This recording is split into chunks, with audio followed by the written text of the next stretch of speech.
नमस्कार, स्वागत है आपका।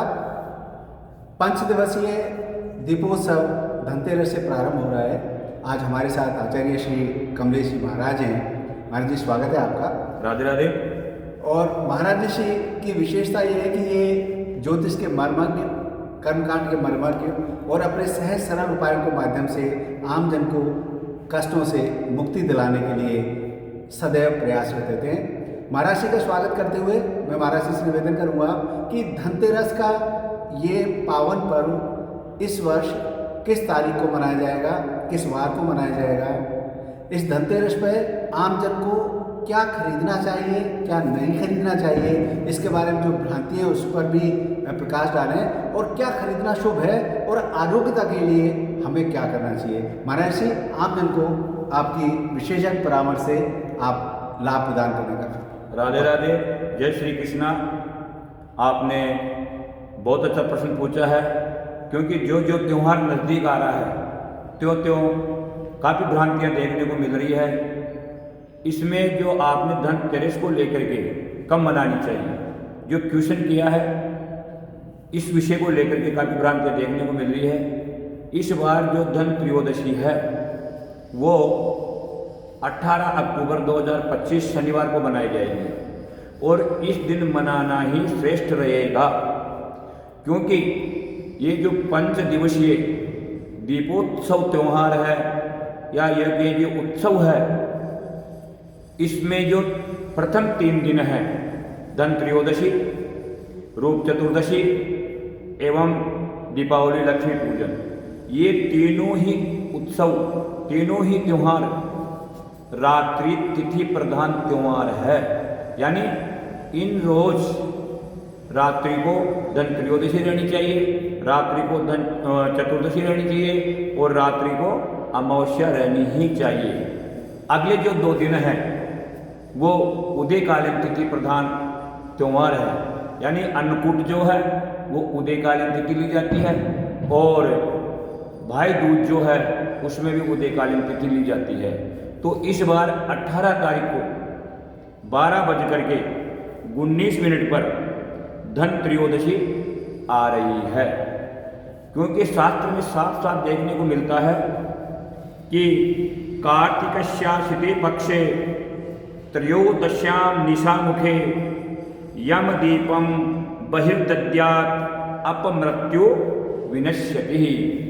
यानी त्रयोदशी के रोज सायंकालीन निशामुख का तात्पर्य यहाँ पर है प्रदोष काल से, जब रात्रि आरंभ हो रही हो उस समय, सूर्य अस्त होते ही रात्रि आरंभ मान ली जाती है।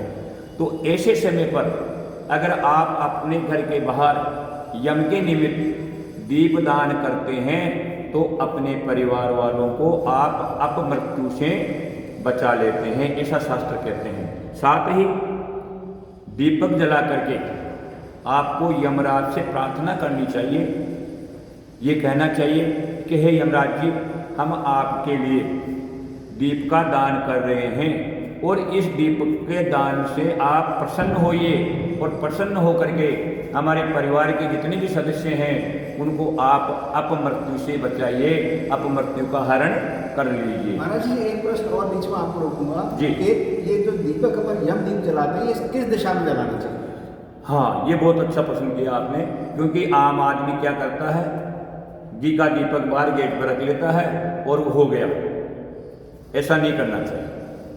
यम दीपक के लिए बताया गया है कि आप अपने घर के बाहर जब आप घर में प्रवेश करते हैं तो राइट साइड में जो आपके गेट का बाहरी हिस्सा है वहाँ पर आपको कुछ धान्य रखना है।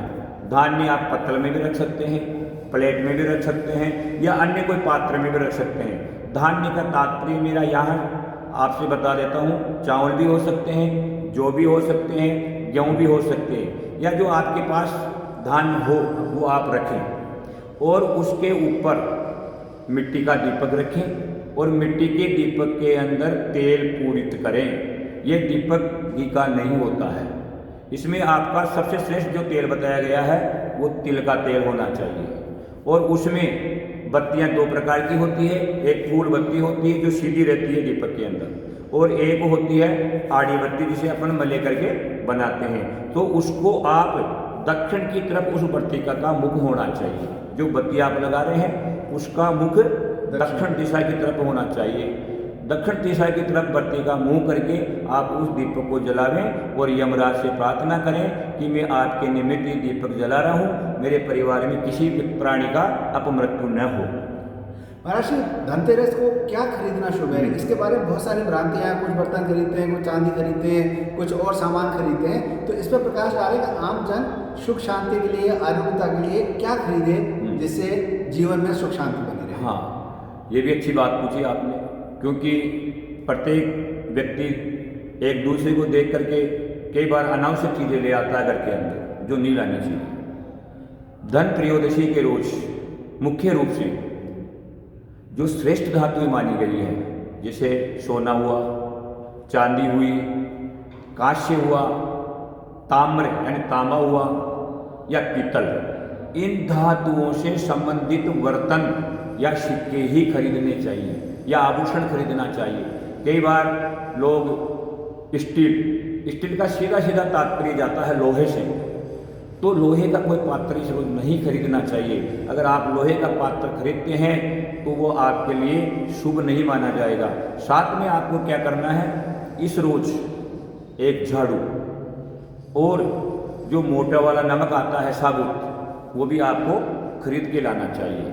साथ ही 5 चीज़ें आज मैं आपको ऐसी बताने जा रहा हूँ जो प्रत्येक जनमानस को खरीदना चाहिए, क्योंकि सब व्यक्तियों की अभिलाषा होती है कि लक्ष्मी हमारे घर में भरपूर मात्रा में रहे, हमारे किसी प्रकार की कोई आदि व्याधि घर में नहीं रहे। तो ऐसे अपने परिवार का कल्याण चाहने वाले व्यक्ति को साबुत धनिया, साबुत हल्दी और मझीट करके कुछ डंडियाँ आती है डंठल, वो लावे और कमल गट्टे लावे। साथ में साबुत सिंगाड़े वो लावे और हरे मूंग, इन सबको ला करके पीले कपड़े में अथवा लाल कपड़े में इनकी पोटली बना करके जहाँ आप लक्ष्मी जी की पूजा करते हैं, चौकी लगाते हैं, वहाँ पर ला करके रख देवे।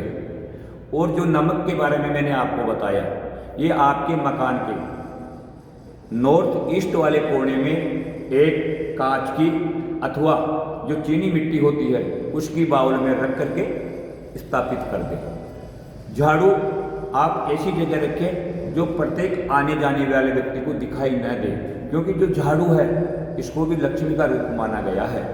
और ये झाड़ू घर के जो बाहर कूड़ा करकट है उसको बाहर निकालती है और लक्ष्मी का आगमन के संकेत देती है। तो इसको आप हमेशा गोपनीय बना के रखें, ऐसी जगह नियुक्त करें जहाँ झाड़ू आने जाने वाले व्यक्ति को दिखाई नहीं दे। ये चीज़ें आपको खरीदनी है। लोहे से संबंधित कोई पात्र या धातु आपको नहीं खरीदना है। महाराज, इसके लिए आरोग्यता के लिए भी कुछ विशेष उपाय कर सकते हैं क्या, जिससे घर में सारा आरोग्यता का वातावरण बना रहे? हाँ, अभी जो आप प्रश्न पूछ रहे थे उनके अंदर एक बहुत अच्छा मुद्दा हट रहा था, उसकी तरफ ध्यान नहीं जा रहा था। आपने अच्छा प्रश्न किया है, क्योंकि धन त्रयोदशी के रोज भगवान धनवंतरी का अवतार माना गया है। और इस रोज ही समुद्र मंथन के समय 14 रत्नों की जो प्राप्ति हुई थी उनमें से एक भगवान धनवंतरी भी है। इस रोज इन्होंने अमृत कलश जो लेकर के आए थे, उसी कलश के अंदर समस्त बीमारियों की औषधियाँ लेकर के प्रकट हुए थे। बीमारियों की औषधियाँ लाने का तात्पर्य ही अमृत कलश कहलाया गया है। तो इस रोज आपको मध्याह्न काल के अंदर या प्रदोष काल के अंदर भगवान धनवंतरी की पूजा करनी चाहिए। फोटो लगा सकते हो, मिट्टी की मूर्ति बना सकते हो, अथवा पाषाण की मूर्ति लोहे ताम्र की आप ला करके एक चौकी पर विराजमान करके भगवान की षोडशोपचार पूजा जो आप जानते हैं, जल से स्नान कराना, पंचामृत से स्नान कराना, वस्त्र धारण कराना, चंदन रोली कुमकुम जो अक्षत वगैरह माला धारण करवा करके भगवान के नैवेद्य लगावे। नैवेद्य में कम से कम 5 प्रकार के व्यंजन बताए गए हैं भगवान धनवंतरी के लिए। 5 प्रकार की मिठाई आप भगवान को अर्पण करें और उसके अंदर तुलसी दल छोड़े, साथ ही फल लगावे और भगवान की आरती करके प्रार्थना करें कि हमारे परिवार में, हमारे घर में किसी को कोई प्रकार की बीमारी नहीं हो, और अगर किसी को हो भी जाती है तो जो आप औषधियाँ लेकर के इस संसार की बीमारियाँ नाश करने के लिए प्रकट हुए हो, तो उन औषधियों में से एक औषधि हमारे उस सदस्य के लिए ऐसी हो ताकि उसकी बीमारी का समाधान हो जाए और उसको दीर्घायु प्राप्त हो। तो भगवान धन्वंतरि की पूजा करना बहुत श्रेष्ठ माना गया है इस रोज आरोग्यता की कामना करने वाले व्यक्ति के लिए। महाराज जी, आपने बहुत अच्छा मार्गदर्शन और लोगों को आमजन के कल्याण के लिए जो बातें बताई हैं, मुझे पूरा विश्वास है कि आमजन आपके परामर्श से लाभ उठाएगा, घर में आरोग्यता, सुख शांति समृद्धि का वास होगा। राधे राधे, जय श्री गोविंद। आपका बहुत आभार।